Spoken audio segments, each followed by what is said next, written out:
Hi friends, welcome to కిషిందర్ online academy sir. ఒక రెండు రాష్ట్రాల్లోనే top mostly online platform sir.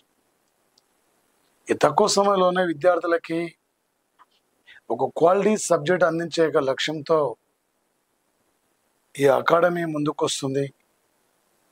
ఈ క్లాసెస్ మీరు వినియోగించుకోండి. మీ ఫ్రెండ్స్ అందరికీ ఈ క్లాసెస్ గురించి తెలియపరచండి. ఈ తక్కువ సమయంలోనే నిన్ను ఒక విజేతగా నిలబెట్టేది ఈ అకాడమీ అండి. ఎందుకంటే ఒకప్పుడు ఒక నోటిఫికేషన్ వచ్చిందంటే అది ఎప్పుడు ఎగ్జామ్ అయిపోతుందో చెప్పలేం, కానీ ఏపీ లాంటి రాష్ట్రాలు చూస్తే నోటిఫికేషన్ వచ్చిందంటే వితిన్ 45 days లేదా వితిన్ 35 days ఎగ్జామ్ అయిపోతుంది. ఒక సబ్జెక్ట్ కోచింగ్ సెంటర్లో కంప్లీట్ కావాలంటే సుమారు 6 నెలలు టైం పడుతుంది. ఈ తక్కువ సమయంలోనే ఒక విద్యార్థులకు క్వాలిటీ సబ్జెక్ట్ అందించే లక్ష్యంతో మన కిషిందర్ రావు గారు మీ ముందుకు వస్తున్నారు.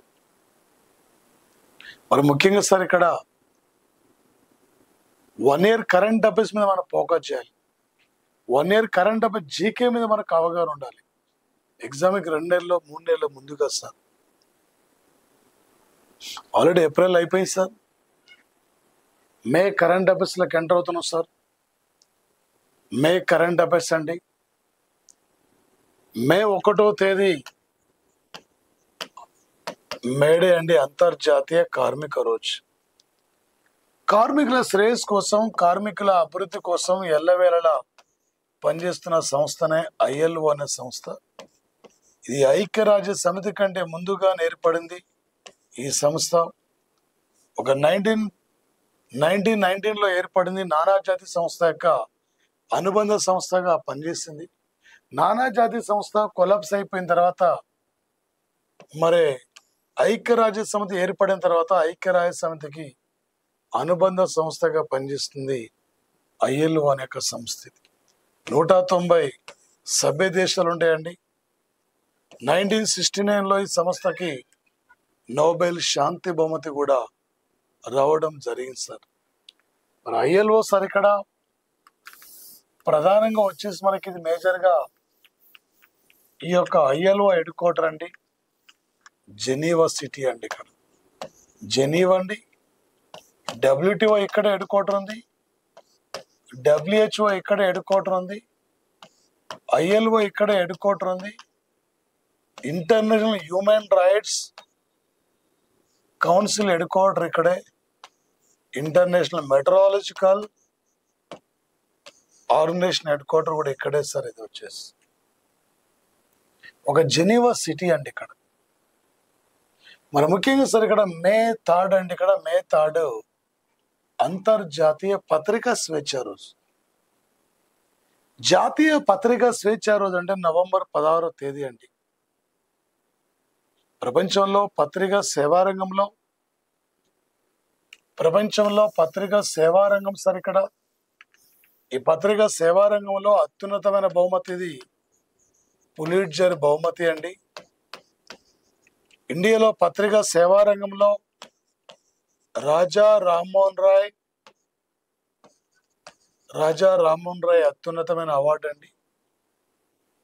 ఓన్లీ మహిళా జర్నలిస్టులకు ఇచ్చే అవార్డు చమాలీదేవి.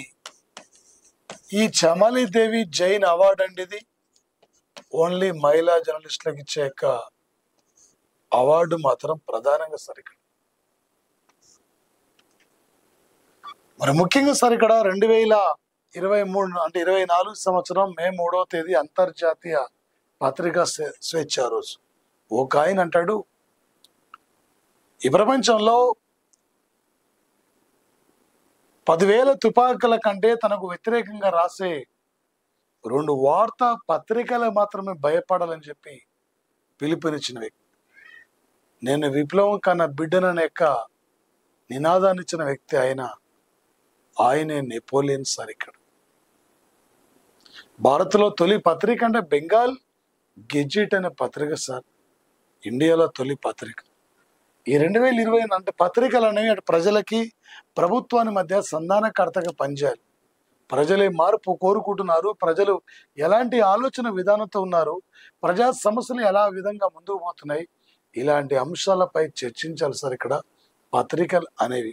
ఈరోజు ఏ పార్టీ అధికారం ఉంటే వానికి అనుకూలంగా, ఈరోజు ఏ పార్టీ అధికారం ఉంటే వాని సపోర్ట్ విధంగా ఉన్నాయి, కానీ ప్రజా సమస్యలను ఇక్కడ విస్మరిస్తున్న పరిస్థితి కూడా ఇక్కడ కనిపిస్తుంది సార్. మరి ముఖ్యంగా సార్ 2024 సంవత్సరం అంతర్జాతీయ పత్రికా స్వేచ్ఛలో థీమ్ సార్ ఇది a press for the a press for the planet journalism in the press of the environment crisis. A press for the planet, a press for the planet journalism in the face of the environment crisis. ఈ అంశానికి ప్రాధాన్యత ఇవ్వడం జరిగింది sir. గతంలో మే 3 ఏంది, మే 5 ఏంది, మే 4 ఏంది ఇలా అడిగేది. ప్రజెంట్లీ బిట్టు అలా రావడం లేదు. ఇలాంటి ఒక ఇంపార్టెంట్ డేట్స్ వాడు థీమ్స్ పై అడుగుతున్నాడు. A press for the planet journalism in the face of the environment crisis అనే అంశానికి ప్రాధాన్యత ఇవ్వడం జరిగింది సార్. ఇక్కడ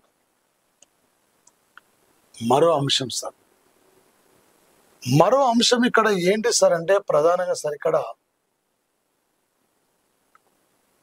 మరో అంశం sir,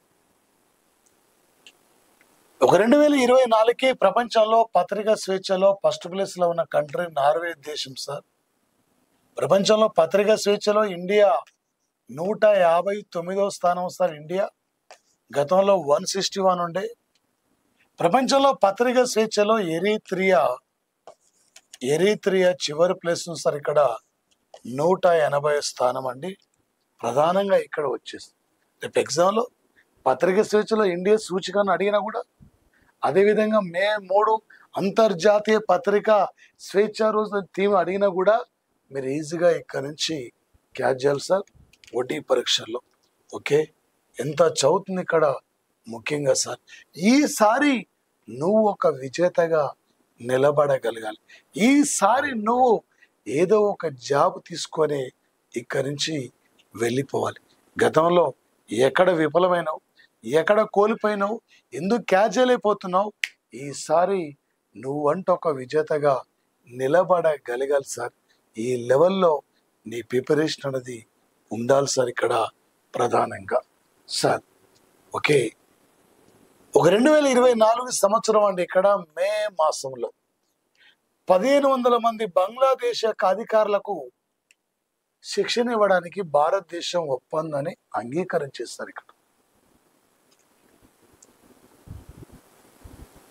department of administration reforms sir. ఇక్కడ రిఫార్మ్స్ ఏ దేశం యొక్క అధికారులకు శిక్షణ ఇవ్వడానికి భారత ప్రభుత్వం ఒప్పందాన్ని అంగీకరించింది. ఇలా మనం అనేక రకాల సపోర్ట్గా ఉన్నాం. ఈ దేశం ప్రజాస్వామ్య దేశం ఏర్పాటు కావడంలో కూడా మన కీలకమైన పాత్ర కూడా మనం పోషించాం. నాటి నుండి నేటి వరకు ఇండియా అనేక రకాలుగా సపోర్టుగా అండగా ఈ దేశానికి నిలబడ్డ సంఘటన సార్. ఈ కంట్రీకి మాత్రం ఇక్కడ ప్రధానంగా మరో అంశం సార్. ఇక్కడ సార్ ఒక రాజకీయ అభివృద్ధిలో సోలోమాన్ దీవులు, ఈ సోలోమాన్ దీవుల యొక్క మాజీ విదేశాంగ మంత్రి జెరేమియా మానేలేన్, జెరేమియా సార్. ఇక్కడ జెరేమియా మానేలేను, ఈ జెరేమియా మానేలేన్ సార్ ఇక్కడ సోలోమాన్ దీవుల యొక్క నూతన ప్రధానిగా ఈయన ఎన్నిక కావడం జరిగింది. ఈ సోలోమాన్ దీవులు అనేవి దక్షిణ పసిఫిక్ ద్వీప దేశం. ఇది చైనాతో సన్నిహితమైన సంబంధాలు ఇది కొనసాగిస్తున్న సంఘటన సార్. ఇక్కడ రేపు పోటీ పరీక్షలు అడుగుతారు సార్. జెరేమియా అంటే జెరేమియా మానేలేన్. ఈ జెరేమియా మానేలేన్ ఎందుకు వార్తలకు వస్తున్నారు అంటే, ఈ మధ్యనే సోలోమాన్ దీవులకు ప్రధానిగా ఎన్నికైన జెరేమియా మానేలేను ఈ సొలొమోను దీవులు ఇవి ఏ సముద్ర దీవుల్లో ఉంటాయి? ఇవి ఒక దీవి. ఇలా రేపు పోటీ పరీక్షల్లో మనకి ఎగ్జామ్లో అడిగే యొక్క అవకాశం సార్ ఈ ఏరియా నుండి ప్రధానంగా సార్